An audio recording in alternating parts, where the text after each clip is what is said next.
Samajwadi party के प्रवक्ता ने कहा कि गंगा किनारे लाशों की ढेर पर भी नहीं पिघलती भाजपा सरकार, लगाए गंभीर आरोप। आइए सुनवाते हैं क्या कह रहे हैं सपा प्रवक्ता मनीष सिंह हमारे संवाददाता से खास बातचीत। इस समय हमारे साथ मौजूद हैं समाजवादी पार्टी के प्रवक्ता मनीष जी। कुछ सवालात हैं लोगों के जो हम अपने चैनल के माध्यम से इनसे पूछना चाहेंगे। मनीष जी, हमारे चैनल में आपका स्वागत है। बहुत बहुत धन्यवाद। जैसे आपकी समाजवादी पार्टी की सरकार यदि बनती है तो ये जो फ्री का अन्न योजना चल रहा है ये कहाँ तक जाएगा? देखिए, परिस्थितियां उत्तर प्रदेश की जैसी रहेंगी, भारतीय जनता पार्टी राजनीति में ढोंग, पाखंड और झूठ की राजनीति करती है।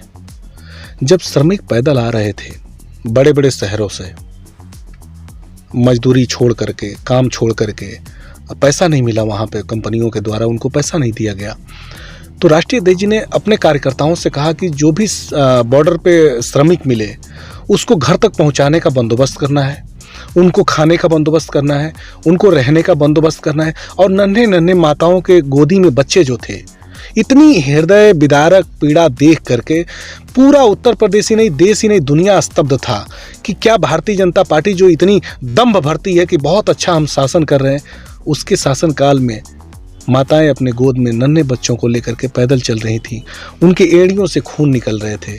लेकिन योगी आदित्यनाथ को थोड़ा भी दर्द महसूस नहीं हो रहा था। योगी आदित्यनाथ जी बहुत दम्भ के साथ सरकार चलाने की बात करते हैं, लेकिन उनके सरकार में गंगा किनारे जिस तरह से लाशें बहती हुई मिली, गंगा किनारे चील कौवे जिस तरह से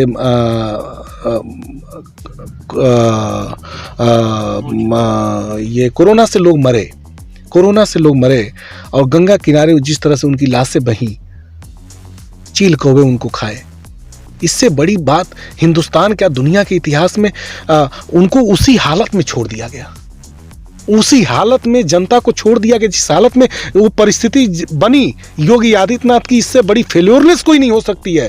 हिंदू धर्म के सबसे बड़े वो रहनुमा अपने आप को बनते हैं, लेकिन आप महसूस करिएगा, गौर करिएगा कि लाशें बह रही थी, चील कौवे खा रहे थे, और ये मुख्यमंत्री बैठक के नाम पर केवल उत्तर प्रदेश के सचिवालय में ढोंग कर रहे थे, पाखंड कर रहे थे, झूठ बोल रहे थे।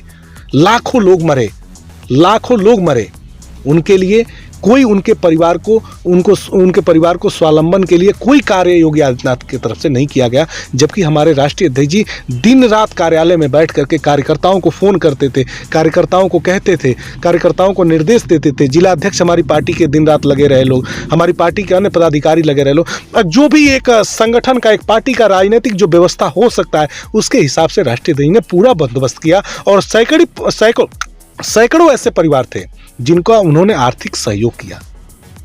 ये बात सहयोग राशि बताने वाली नहीं है, लेकिन मैं आपसे बता रहा हूं कि उन्होंने सैकड़ों ऐसे परिवार थे जिनको उन्होंने बड़े स्तर पर आर्थिक सहयोग देकर के उनको उस समय जो भी सहयोग हो सकता था उनको ताकतवर और स्वावलंबी बनाने का प्रयास किया।